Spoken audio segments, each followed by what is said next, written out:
and welcome to the latest edition of Free Agency Frenzy presented by Nike here on NFL Network. We're coming to you from NFL Films in Mount Laurel, New Jersey.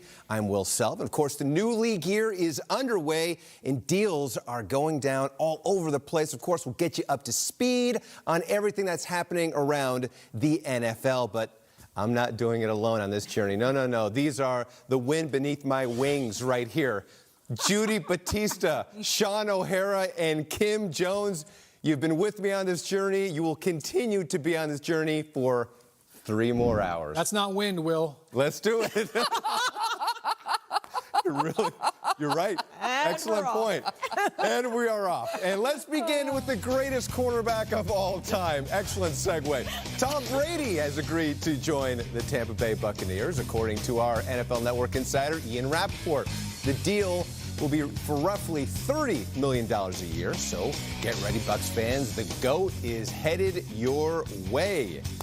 And for more on Brady, we welcome in our insiders who have been tirelessly working on stories for the past 3 days, barely getting any sleep. They've got their pillows right there on their desks, so we are off and running. We have Ian Rappaport, Tom Pelissero, and, of course, Mike Garafolo. And, Ian, what is the latest on TB12?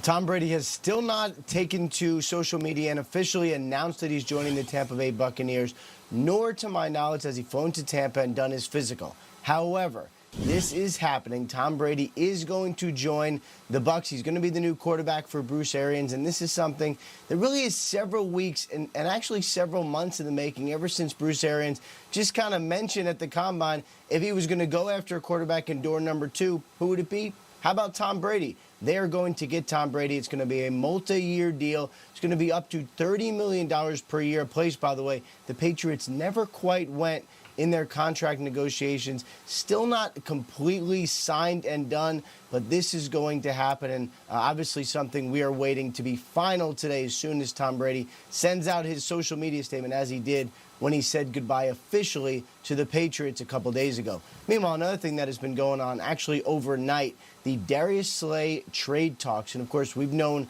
the Lions are open to dealing Slay for some time. He wants a huge contract, one that makes him among the richest cornerbacks in the NFL. They're not there yet, but from what I understand, the Lions and the Eagles have had conversations about potentially trading Darius Slay. This is something, if the Eagles and Slay's representation, Drew Rosenhaus, work out a contract extension, this is something that could be done today.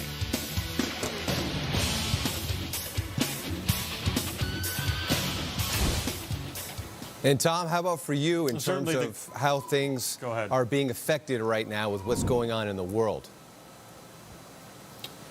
One thing that I've heard from a number of agents recently is that contract language is more complicated because you're in this unusual environment in which normally you would, when you sign a free agent contract, you'd fly in, take the physical, sign the contract, and then any guarantees would immediately become, of course, guaranteed. Well, in an environment where you potentially are either having a medical exam with a third-party physician, somebody not affiliated with the team who's in your town, and then not actually going to the facility closer till training camp, depending whether or not any of the spring program exists. When do those bonuses actually become guaranteed? There's been some back and forth about the contract language between agents, between teams. Not a huge holdup in terms of agreeing to terms, but when it gets down to actually writing those deals, some of these are taking a little bit longer than normal.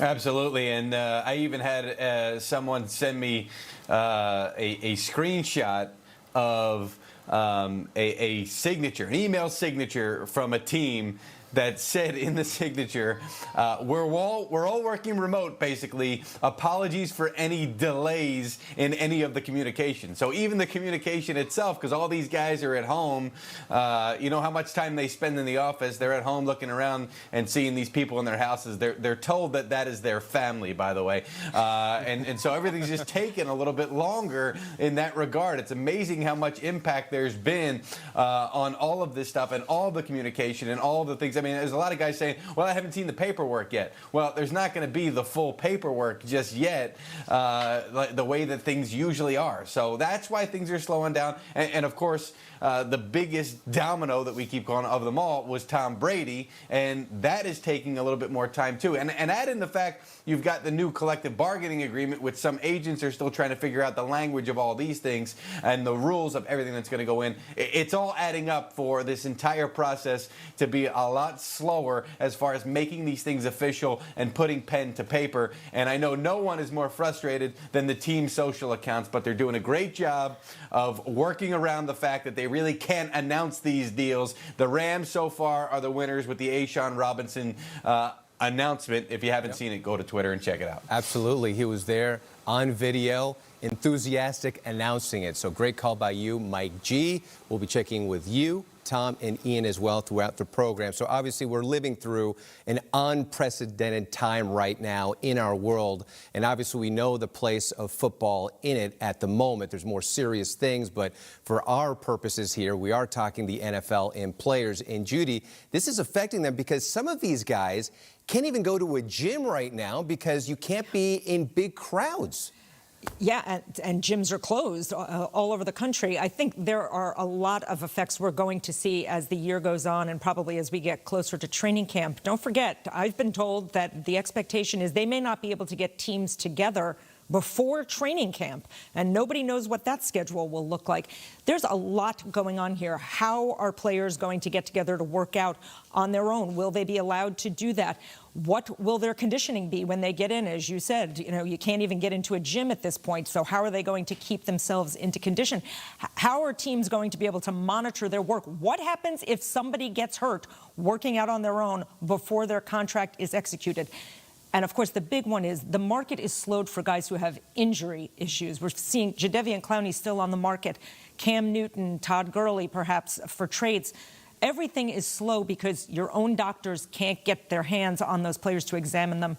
So that's affecting their market. There's a lot of trickle-down effect to what's going on in the world here. And Kim, when you look at the situation that we're living through right now, and again, this is football, so we realize it. Yep. These guys are trying to work out. There's also the long-term potential effects of this in regards to getting hurt because they're not being properly conditioned because they can't go to these gyms and work out and go through their routines. Right, and to an extent, we're going to have to feel this out as we move along and as we have more opportunities to congregate and to get teams together and that sort of thing.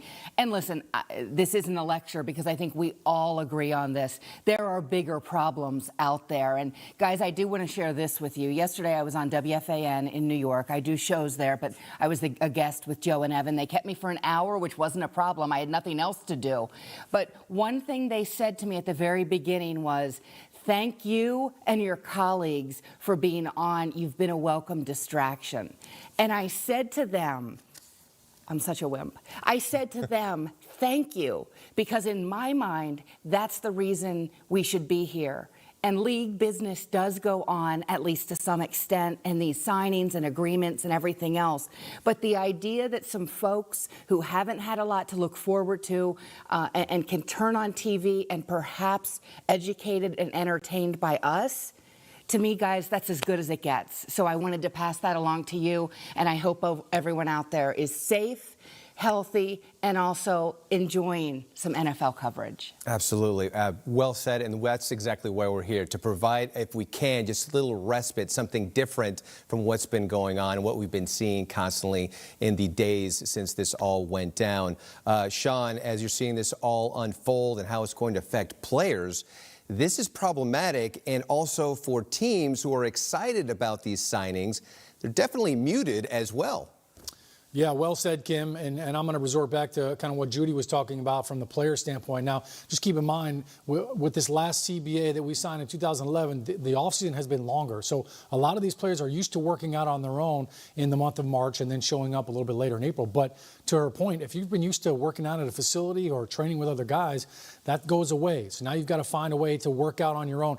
But here's the other aspect of this. You know, when you look at guys that maybe had a surgery after the season or guys that are rehabbing something, if now all of a sudden clubs are shutting down, it feels a lot like the lockout that happened in 2011. I had some surgeries after the 2010 season. I had a rehab on my own. I couldn't even go inside the building. So there are some players that are on the mend that now are probably scrambling, trying to figure out what am I going to do if we get shut down even more throughout April, throughout May. The other factor is, how about if you're a free agent and you want to sign with a team? I'll never forget coming to the New York Giants, we're trying to agree on a contract. I met in person with Tom Coughlin. I met in person with my O-line coach, Pat Flaherty. That's not happening. Well, before I sign a 5-year deal with a team, you'd think I'd want to be able to have some FaceTime one-on-one with my new coaches to find out, hey, do I really like this person? Am I going to want to be stuck with them for the next 6 months every single day? So that banter is going away right now, which also is having an effect. And it's having an effect on guys like Cam Newton as well, who certainly has some physical issues that teams would want to examine for themselves and talk to him in person. So excellent perspective from all of you. And guess what? We are just getting started here on free agency frenzy. And stop me if you've heard this before. New league year, new team for Nick Foles.